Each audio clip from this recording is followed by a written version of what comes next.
Ghost Rider issue number 17 from Marvel Comics. This is Weapons of Vengeance Part 2. So I actually just did a review for Weapons of Vengeance Part 1, which was uploaded just 30 minutes ago. So if you're interested in checking that out. But the basic story, if you don't feel like watching that or reading the issue, is that there was a kid that came across Ghost Rider and Wolverine years ago. And he has some kind of demon inside of him. And it basically comes out and it turns people into like these weird flesh pillars. And now that kid has come back years later in the present day, which is when our story takes place. I don't really know the exact time frame because in here, Ghost Rider does mention to Wolverine about them going to Utah, the place where we had our race. And that was referring to a previous issue of this current Ghost Rider run. It was basically like Marvel wacky races. I did a review for that one as well.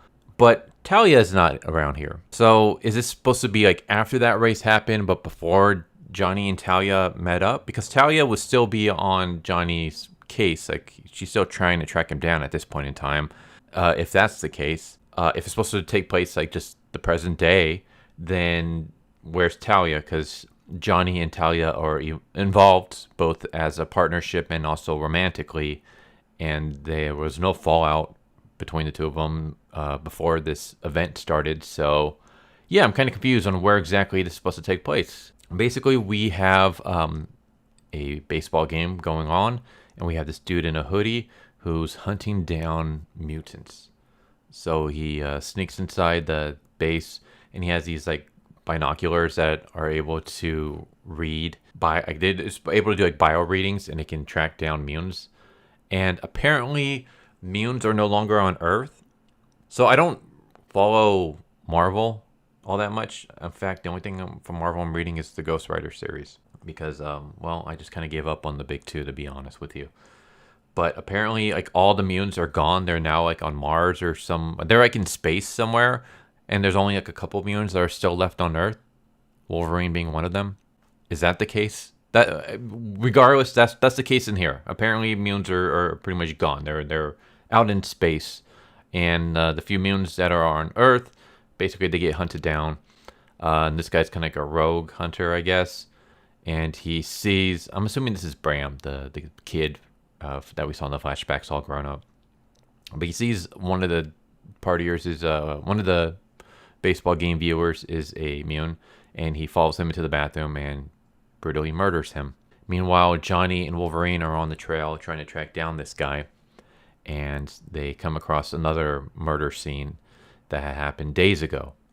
And we just see another just pile of flesh. It's just like it's a cool visual. It's basically a bunch of like mutants mashed together into this giant flesh pile that looks like a pillar. It's like symbolic. And Johnny and Wolverine are like, we got to do something different, man, because the way we're going now, all we're doing is we're just picking up this guy's scraps. By the time we get to his crime scene, he's already long gone, and he's murdering the next group of mutants. We have to find a different way to track this guy. And so they hear about the mutant who was murdered in the baseball stadium, and so they come in as the forensic team to basically gather the body. And once again, the body's just like all distorted in this like gory, symbolic pillar kind of thing. So Johnny and Wolverine, they take the body, they bring it to one of Wolverine's friends, Jeff Bannister. He used to work for the CIA, and basically he's running like tests on this dude. And first he tells him like, it's definitely immune, and then he just kind of runs like a background check and stuff. Meanwhile, we have like a flashback where Johnny and Wolverine, I guess this is when they first met each other. Because I had the question, like, why is Wolverine attacking Ghost Rider when he's supposed to know him? But I guess this is the first time that they actually meet each other. Which is kind of weird because in that issue, Wolverine mentions that he knows it's Johnny. And he knows that this guy isn't evil, but all he saw was a flaming skull, so he attacked. But then Wolverine asks him who he is, and Johnny introduces himself. So this is like, I guess this is the first time they're supposed to meet. But yeah, back in the present day, they go into this, I think it's supposed to be like an orphanage in New York, or at least it's where Bram used to stay. And they're questioning the guy there. It's like this like seedy, dilapidated building. And meanwhile, as Wolverine is like interrogating the guy, Johnny is feeling like a call from the Ghost Rider, and he goes into one of the rooms and he sees this kid basically standing in front of an open Iron Maiden. And the kid's basically like, yeah, he puts us in here when we're bad. And well, you can just imagine how Ghost Rider feels about this dude torturing little kids. And I'm gonna stop it there. I will say that I enjoy it. I like this issue a lot. I will just say I said this in the previous, in the earlier review that came out today, which was Weapons of Vengeance #1, that I don't like the fact that this Johnny Blaze, like the Ghost Rider run, is going to end soon, I believe. I think it ends on like issue 19, issue 20, something like that. At least that's as far as like the solicitations go. Hopefully it continues going further because I actually really enjoyed this run so much. But I don't like the fact that, like, if we're going to do that, then why are we going to have this event that doesn't fit within the current timeline?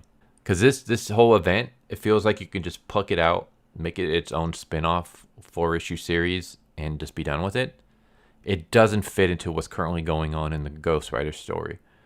It feels like the Ghost Rider story got put on hold, and then we're going to shove this event into it, and then we're going to continue off with the Ghost Rider story and finish the Ghost Rider volume. So it just kind of feels out of place. But for the story itself that it's telling, it's interesting. It's basically like a murder mystery where Wolverine and Johnny team up to track down some demonic possessed dude who's going around murdering mutants and creating giant flesh pillars out of their bodies. So I'm like, all right, that's awesome. Like, that's a freaking cool premise. I like that. So yeah, not a lot of action, just more of like a whole mystery and trying to figure out where this guy is and trying to find his location and stop him before he can go murder more people. Artwork is good, like always. Story is good. It's just, like I said, my only problem is that it doesn't feel like it fits with the current Ghost Rider story. Like, it completely disrupts the flow. This feels like a story you can insert. So we have our current Ghost Rider story with Johnny Blaze and Talia, and then it feels like we just basically put that on hold so that we can put this little event in, and then we're going to pick up the Johnny and Talia story afterwards.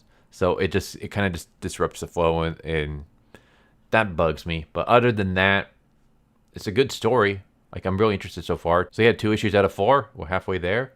It's been a pretty fun ride so far. So there you go. There's Ghost Rider, issue number 17 from Marvel Comics.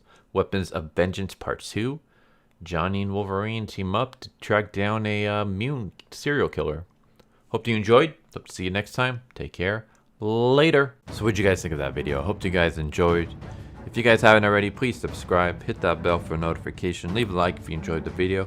And if you didn't enjoy the video, thank you for watching it this far. And I hope the next video is more to your liking.